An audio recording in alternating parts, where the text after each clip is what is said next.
This is an alert day, Brandon, and we heard a little bit of activity outside the studios already. Yeah, heard a little bit of thunder here. So we are seeing some lightning and thunder with these storms this morning. That's something we're seeing as we continue to push those storms off to the east. Now, we did just have a new tornado watch issued for some of our eastern counties. This includes Stanley County, Anson County, Richmond County, and also Chesterfield County down in South Carolina. That tornado watch goes until 2 o'clock this afternoon. I was talking about this a little earlier in the show, how the Storm Prediction Center was talking about issuing another tornado watch just north of the original tornado watch from earlier this morning. So again, Stanley County, Anson, Richmond, Chesterfield County in South Carolina are that tornado watch until 2 this afternoon. That's where we're just expecting a little bit more instability, a little bit more lift in the atmosphere as we go later into the morning after sunrise. We start to heat things up a little bit, and that's where it's more likely we could see a potential isolated tornado later this morning. So that's definitely something we're keeping an eye on for you through the morning here. It is a pinpoint weather alert day. We're tracking strong storms this morning.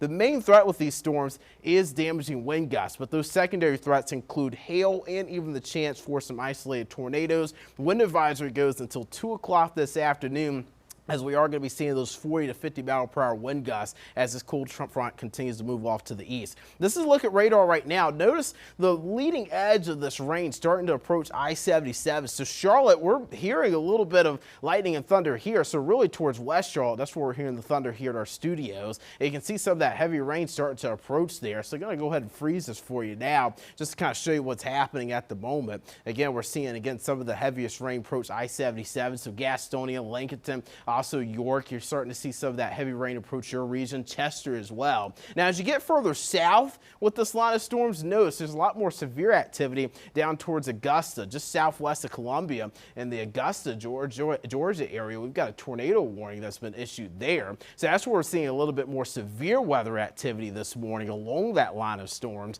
We'll have to continue to watch our region as we go through the morning, as we get closer to daybreak, to see if we get enough instability for maybe some of those warnings to be extended into our area. Temperatures this morning, it's very mild out there. If you're stepping outside, maybe just with the dog real quick, temperatures in the 60s right now, 67 in Charlotte, 68 in Concord, or the 50s in the mountains right now. Here's the cold front that's back to our west. Again, this is the powerhouse system that has been causing a lot of havoc across the country. We've seen wildfires in Oklahoma. We saw a dust storm out west. We've seen tornadoes in the mid-south, the deep south, and even up into the Ohio Valley. And now that system has finally made its way towards our area. I'm thinking this crosses the Charlotte area probably around 7, 8 o'clock this morning. I should say more so towards 7. 8 o'clock, 9 o'clock, it's advancing east of Charlotte towards Albemarle, Monroe. And notice how Futurecast is showing a little bit more of those pinks showing up. The reflectivity is a little bit brighter. That's a sign that this line may strengthen as it gets east of I-77 as the sun rises this morning.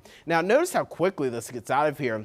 By noon today, I expect that line of storms to really be east of our viewing area. We'll have to watch for some redevelopment of a few thunderstorms later this afternoon. I don't expect these to be severe, as we're likely going to work over the atmosphere a good bit, but these storms will bear watching later this afternoon and into the evening for sure, as there will still be a little bit of instability and a little bit of wind shear, so a little bit of turning of the winds in the atmosphere for maybe an isolated stronger storm. Temperatures in the 70s through the afternoon, 60s as we go into the evening. Again, we'll have to watch the threat this morning for damaging wind gusts, tornadoes, and even the large hail concern. Flooding, though, going to be a low threat, as we haven't really seen a lot of rain preceding this, and some of the heavier rainfall that we're seeing this morning is brief enough to where I don't think we'll see a lot of flooding issues. Severe risk, again, is mainly I-77 and points east of I-77. That's where I expect the greatest risk for those severe storms to develop. We're also tracking those strong wind gusts as well, 40 to 50 mile per hour gusts through the morning, and likely staying in that 30 mile per hour gust range through the afternoon and evening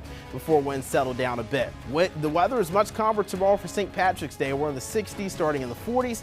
We'll be in the 70s through the middle of the week before we track a few more shower chances by Thursday and cooling back down in the 60s.